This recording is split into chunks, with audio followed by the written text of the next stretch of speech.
Ito na nga mga Lods ang matagal na nating hinihintay. Ang new chapter ng manhwa na The Beginning After the End ay lumabas na mga Lods, kaya wag na nating patagalin pa. Let's go! Nagsisimula ang chapter mga Lods sina Circe, Maeve, at Cole, na bahagya na namang nakatakas sa isa pang enkwentro. Matapos maglagay ng distansya sa pagitan ng kanilang sarili at ng mga tumutugis na elf, umakyat ang tatlo sa matataas na sanga ng isang matayog na puno, at nagtago sa ilalim ng makapal na dahon. Habang maingat na humahakbang si Circe sa isa sa mga sanga, binaygaw siya ng kanyang pagod na katawan. Biglang nadulas ang kanyang paa. Sa isang saglit, nawalan siya ng balanse at nagsimulang mahulog patungo sa sahig ng kagubatan. Agad na kumilos si Maeve. Nang walang pag-aalinlangan, sumugod siya pasulong at sinalo ang kanyang palso sa kalagitnaan ng hangin bago pa man siya makagawa ng tunog. Taglay ang pambihirang lakas, hinayla niya ito pabalik sa sanga at pinatag ang tayo nito bago tahimik na sinenyasan na huwag gumalaw. Noong ligtas na silang nakatago muli, tumingin si Cole kay Circe. Magagamit mo ba ang true sense ngayon?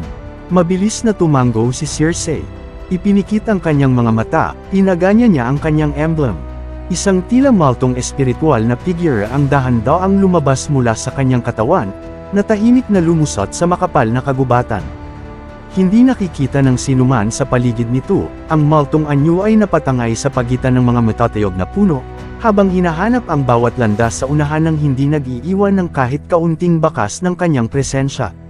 Pagkalipas ng ilang nakatitinding sandali, bumalik ang espiritu.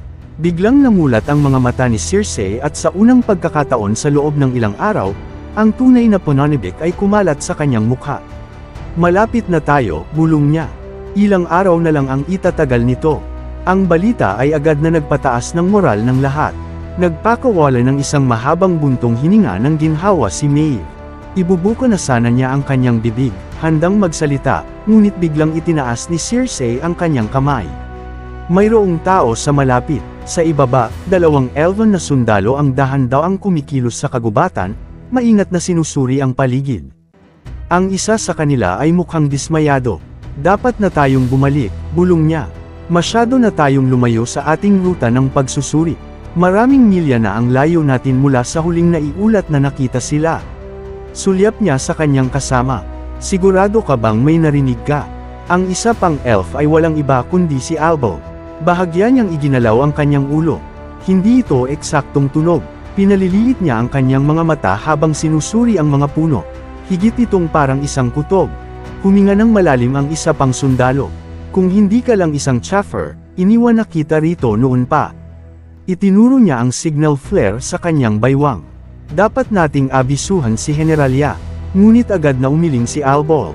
Hindi, kailangan lang nating mahuli ang isang sampang Alrian na iyon. Kapag nakuha natin siya, malalaman natin kung saan nagtatago ang iba. Nakatago sa itaas nila, nagpalitan ng tahimik na tingin sina Circe, Maeve, at Cole. Isang alon ng ginhawa ang dumaan sa kanila.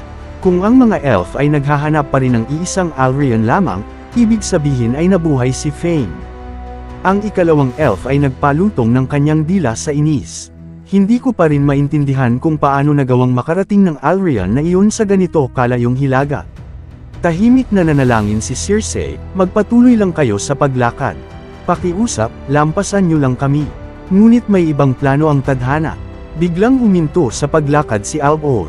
Sumigaw sa kanya ang kanyang mga instinct. Ang kanyang mga mata ay dahan-daang tumingin pataas. Sa isang maikling sandali, ang kanyang tingin ay direktang sumalubong sa kay Circe. Natuklasan na sila. Agad na tumalon si Circe mula sa puno at tumakbo sa kagubatan sa buong bilis nito. Nang hindi nangangailangan ng kahit isang salita, nagpaiwan sina Maeve at Cole. Malinaw ang kanilang tungkulin. Pipigilan nila ang mga tumutugis na elf ng sapat na panahon para makatakas si Circe. Habang ang mga sanga ay humahampas sa kanyang mukha, pinilit ni Circe ang kanyang sarili na patuloy na tumakbo. Pakiusap, makalabas sana kayo ng ligtas. Matapos maglagay ng sapat na distansya sa pagitan ng kanyang sarili at ng iba, sa wakas ay huminto si Circe. Humihingal ng malalim, agad niyang sinimulan ang paghahanda ng spell. Mahusay ang ginagawa ko. Kailangan ko lang mabuhay para kay Seth. Nang walang pag-aalinlangan, kinagat niya ang sarili niyang kamay. Ang dugo ay palm attack sa magical array sa ilalim niya, na nagsisilbing catalyst na nagpalakas sa kapangyarihan ng spell. Ang mga pulang marka ay nagsimulang magningning. Pagkatapos, isang biglaang tunog ang dinala ng alingaw-ngaw sa likod niya. Lumingon si Circe. Wala. Ang kagubatan ay nanatiling ganap na tahimik. Pinilit niya ang kanyang sarili na kumalma.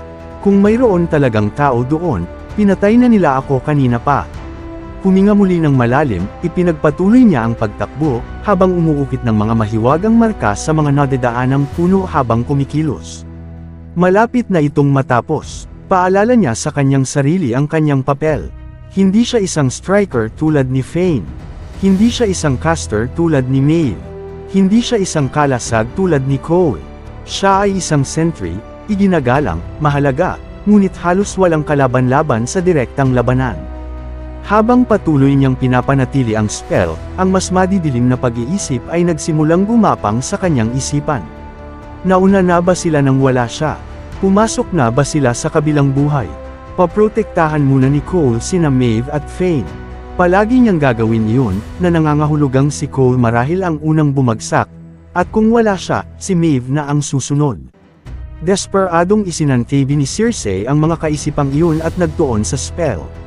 Ang kanyang dugo ay patuloy na nagpapakain sa nagliliwanag na array habang tahimik niyang inuulit ang mga salita na tila isang panalangin. Dugo, parangalan mo ako. Liwanag, gabayan mo ako. Vitra, protektahan mo ako. Sa wakas ay natapos ang spell. Eksakto noon, may gumalaw. Agad na nagtago si Circe sa likod ng isang kalapit na puno. Isang figure ang lumabas mula sa mga bushes. Sa isang nakatatakot na sandali, inihanda niya ang kanyang sarili para sa isa pang kaaway, ngunit pagkatapos ay kinilala niya ang pamilyar na anino. Si Fane iyon. Ang kanyang katawan ay basang-basa sa dugo. Ang malalalim na sugat ay bumabalot sa kanya mula ulo hanggang paa. Gayunpaman, sa paanong paraan ay nakatayo pa rin siya. Sa sandaling makita niya si Circe, binigyan niya ito ng isang pagod na tingin bago nagsalita. Mukha kang. Ibubuko na sana ni Circe ang kanyang bibig para itanong kung ano ang nangyari, ngunit agad siyang pinutol ni Fane. Tahimik. Wala tayong oras. Tumingin siya ng direkta sa mga mata ni Circe. Kaya mo pa bang tumakbo? Tumango si Circe. Kaya ko. Nang walang iba pang salita, itinulak siya ni Fane pabalik. Kung ganoon ay tumakbo ka. Pipigilan ko siya. Bago pa man makakilos si Circe, isang figure ang sumulpat mula sa kagubatan. Nakaabot si Albol. Hindi nag-atubili si Fane kahit isang segundo.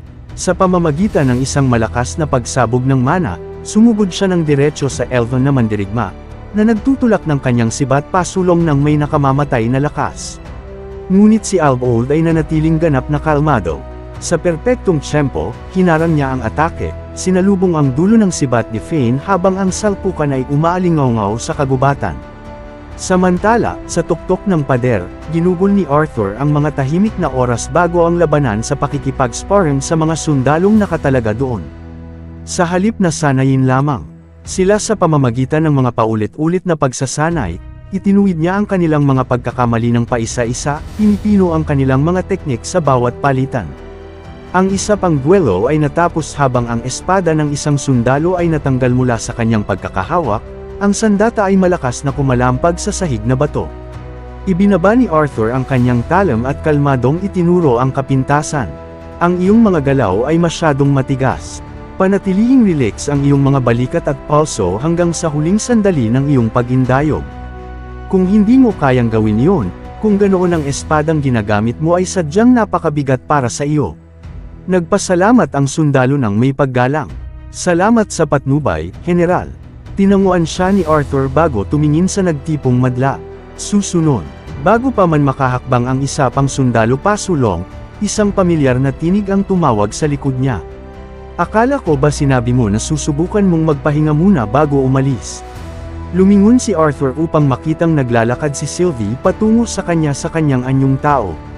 Bahagya siyang ngumiti. Sinubukan ko. Nagkibit balikat siya, ngunit hindi ako makatulog, kaya naisip ko na mag-warm up na lang muna. Mas mabuti na ring makatulong sa pagsasanay ng ilang sundalo habang ginagawa ko ito. Pinagkuros ni Sylvie ang kanyang mga braso, natutuwa. Dapat ko itong nalaman na. Sulyap niya sa naglalakihang kuta bago nagtanong, kaya, kumusta ang iyong pagpunta sa tuktok ng pader? At kumusta na si Ellie? Tumingin si Arthur sa kuta sa itaas nila. Nakikibagay siya ng pambihirang husay. Pinagsasanay siya ni Kapitan Alban kasama ang iba pang mga archer. Pumapanorba na siya mula sa tuktok ng pader, at mukhang marami sa mga sundalong nakatalaga doon ay hindi mas matanda kaysa sa kanya. Huminto siya, pinapanood ang mga grupo ng mga batang sundalo na naghahanda para sa digmaan. Ang mga sundalo ay talagang pabata ng pabata. Eksakto noon, isa pang sundalo ang nagmamadaling lumapit at sumaludo. General Arthur. Kinilala siya ni Arthur. Ano iyon? Simulan ng sundalo ang kanyang ulat. Si Kapitan Albenth at ang Bulwark Division ay nagsimula na punggibain ang karamihan sa mga support team sa ilalim ng mga daang bayan sa ilalim ng lupa gaya ng iyong iniutos. Tumango si Arthur, at si Kapitan Jamia, kasalukuyan niyang inililipat ang kanyang Trailblazer Division sa paligid ng magkabilang dulo ng pader. Nagbigay si Arthur ng isa pang pagsang-ayon na tango. Nag-atubili ang sundalo bago muling magsalita. Napansin ni General Arthur ang kawalan ng katiyakan sa ekspresyon nito. Ano iyon? Tumingin ang sundalo kay Sylvie bago maingat na nagtanong. Kailangan po ba talaga na kayo lamang at si Lady Sylvie ang aalis sa pader ng mag-isa? Agad na naunawaan ni Arthur ang ibig nitong sabihin. Ang dalawang mage na itinalaga ni Commander Vir Ian para samahan siya, sina Gavekland at Callum Hemel ay parehong nagboluntaryo na lumaban sa tabi niya sa labas ng pader. Ngumiti si Arthur nang may pagpapalubag loob. Alam kong ipinadala kayong dalawa rito ni Commander Vir Ian upang tulungan ako sa pagtatanggol sa pader, ngunit hindi ibig sabihin yun na kailangan ninyong tumayo sa tabi ko sa larangan ng digmaan. Itinuro niya ang kuta sa likod nila. Kailangan ko ng mga may kakayahang mage na nagpo-protekta sa lugar na ito. Ganoon din kahalaga, kaya manatili kayo rito at ipagtanggol ang pader.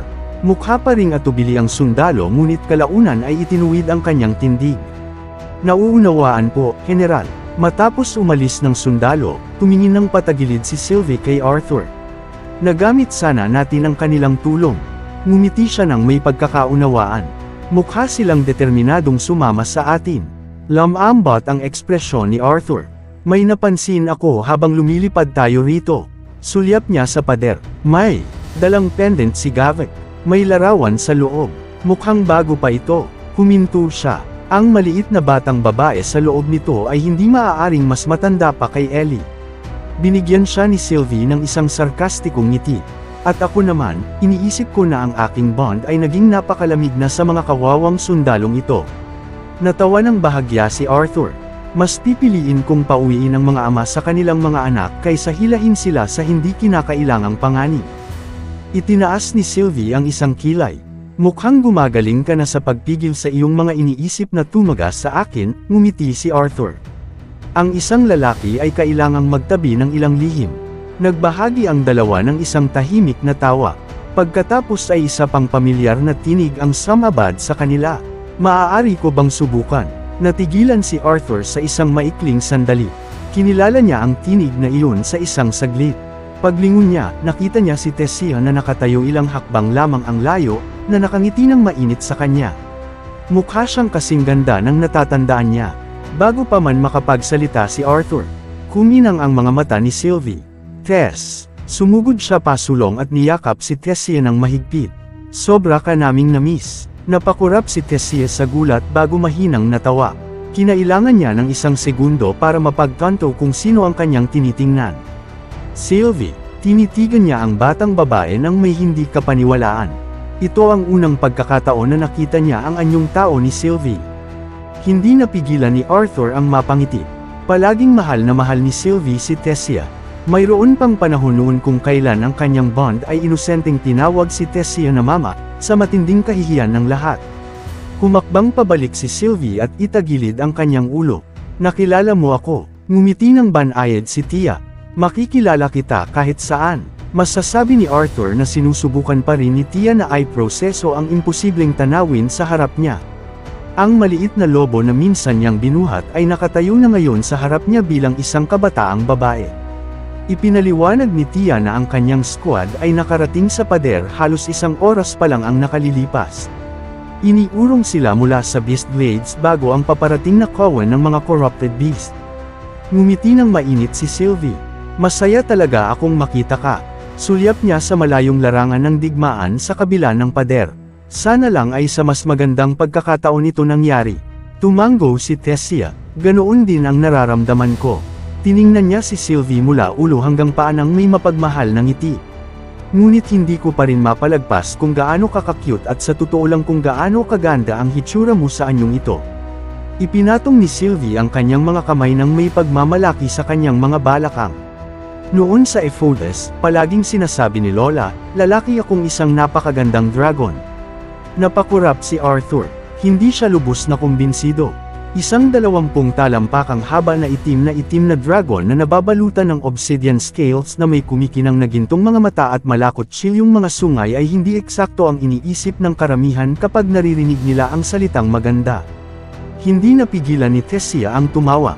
Ganyan ba talaga kayong dalawa mag-usap sa loob ng inyong mga isip sa buong araw? Agad na sumagot si Sylvie, sa katunayan, nagkakaroon kami ng napaka-mature na mga pag-uusap. Pagkatapos ay tumingin siya ng patagilid kay Arthur nang may mapang-asaran ng ngiti. Ngunit ngayong dumating ka na, ang iyong presensya ay tila nakakaapekto sa kanya. Buntong hininga ni Arthur bago lumapit at piningot ang pisngi ni Sylvie. At narito na naman ang mapang-asar na maliit na ugali na labis kong namiss. Ngumuso si Sylvie habang hinahaplos ang kanyang pisngi, na naging dahilan upang mapahajijek si Tessia. Matapos hamupa ang tawanan, humarap muli si Tessia kay Sylvie. Kahit gaano ko man nasiyahan ng makibalita sa iyo, ang kanyang esmeraldang mga mata ay lumipat kay Arthur. Mamarapatin mo ba kung hihiramin ko muna si Arthur ng sandali? At dito na nagtatapos ang chapter na ito, mga lods. Huwag kalimutang mag-like, mag-comment, at mag-subscribe sa YouTube channel natin, pati na rin mag-follow sa Facebook page. Salamat sa panunood, see you sa next recap. Kung nagustuhan mo ang mga video na ito ka-T-Recap, don't forget to leave a like and subscribe, at i-hit mo na rin ang notification bell para updated ka sa mga bago pa natin mga video. Salamat at maasim na araw!